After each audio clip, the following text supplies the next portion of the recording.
নমস্কার, 7 EPIC news নেটওয়ার্কে আপনাদের স্বাগত।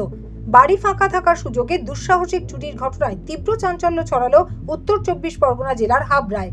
মঙ্গলবার বিকেলে ঘটনাটি ঘটেছে হাবড়ার বাণীপুর শ্মশানের পাশে ইতিনা কলোনি এলাকায় একটি বাড়িতে। জানা গেছে, এদিন ওই বাড়ির সদস্যরা সপরিবারে হরিণঘাটার নিমতলা এলাকায় এক আত্মীয়ের বাড়িতে জন্মদিনের অনুষ্ঠানে গিয়েছিলেন। রাত 10টা নাগাদ বাড়ি ফিরতেই দেখেন লন্ডভন্ড অবস্থায় পড়ে রয়েছে ঘরের যাবতীয় জিনিসপত্র। আলমারির দরজা খোলা, ঘরের মেঝেতে ছড়িয়ে ছিটিয়ে পড়ে রয়েছে গয়নার ফাঁকা বাক্স। দেখা যায় দোতলার রান্নাঘরের একটি জায়গায় টিনের শেড ফাঁকা অবস্থায় রয়েছে, আর সেখান থেকেই কে বা কারা বাড়িতে ঢুকে লুটপাট চালিয়েছে বলে অনুমান বাড়ির সদস্যদের। ক্ষতিগ্রস্ত পরিবারের তরফে এহেন চুরির ঘটনায় রাতেই লিখিত অভিযোগ দায়ের করা হয় হাবড়া থানায়। মঙ্গলসূত্র, সোনার চেন, আংটি, কানের দুল, হাতের বালা, ব্রেসলেট সহ খোয়া গিয়েছে নগদ টাকা সহ প্রায় 7 থেকে 8 লক্ষাধিক টাকার সোনার গয়না। তীব্র আতঙ্কে ভুগছেন ক্ষতিগ্রস্ত পরিবার। কে বা কারা এই ঘটনার সাথে জড়িত তার তদন্ত শুরু করেছে হাবড়া থানার পুলিশ। বাড়ি ফাঁকা রেখে জন্মদিনের অনুষ্ঠানে যাওয়াটাই ঠিক হয়নি, জানালেন বাড়ির মালকিন, পেশায় সিভিল কন্ট্রাক্টর পূজা মালাকার।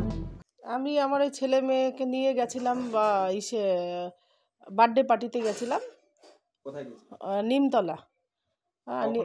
5টায় গেছি, রাত্রে 10টা 40-এ এসে দেখছি যে বাড়িতে আলমারি সব খোলা, জিনিসপত্র সব এলোমেলো। তারপরে তো দেখলাম, লকার চেক করলাম, দেখলাম কোনো সোনার জিনিসই নেই। কি ছিল? মঙ্গলসূত্র ছিল, চেন ছিল 2টো, বালা ছিল, 7টা আংটি ছিল, বাচ্চার চেন, বালা, এগুলো কিছুই নেই। কানের নগদ টাকা ছিল, তারপরে কানের দুল ছিল 3 জোড়া, সেও নেই। নগদ টাকা ছিল 5,000 টাকার মতন ছিল লকারে, সেটাও নেই, কিছুই নেই। আনুমানিক প্রায় কত টাকা সোনা? 7-8 লাখ টাকার ওপরেই হবে।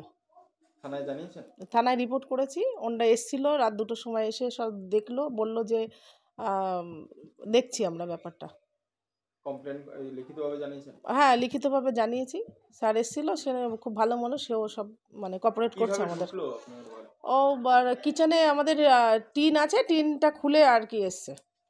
কি বলবেন এত টাকা সোনা? কি আর বলবো, আর আপনারা দেখেন, আপনারা একটু হেল্প করুন আর কি।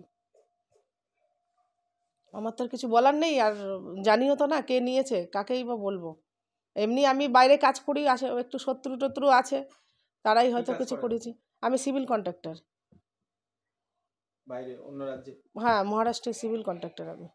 কবে বাড়ি ফিরেছিলেন? বাড়ি ফিরেছি 26 তারিখে। অন্য সময় বাড়িতে কেউ থাকে?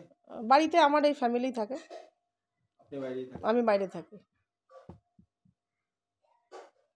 কি বলবেন?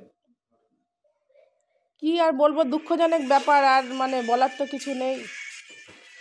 এখন দেখেন আপনারাই, যদি কিছু করে জিনিসটা পাওয়া যায়। প্রশাসন জানালো, আমরা দেখছি হেল্প করার জন্য। হ্যাঁ, তদন্ত করবে, এটাই। এখন কি মনে হচ্ছে যে বেড়াতে ওই অনুষ্ঠান ওর যাওয়াটা অনেক ভুল হয়েছে আমার, বাড়ি লক করে যাওয়াটা অনেক ভুল। হাবড়া থেকে শান্তনু বিশ্বাসের রিপোর্ট, 7 এবিক নিউজ নেটওয়ার্ক।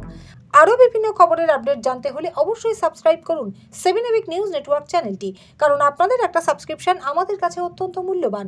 জয় হিন্দ।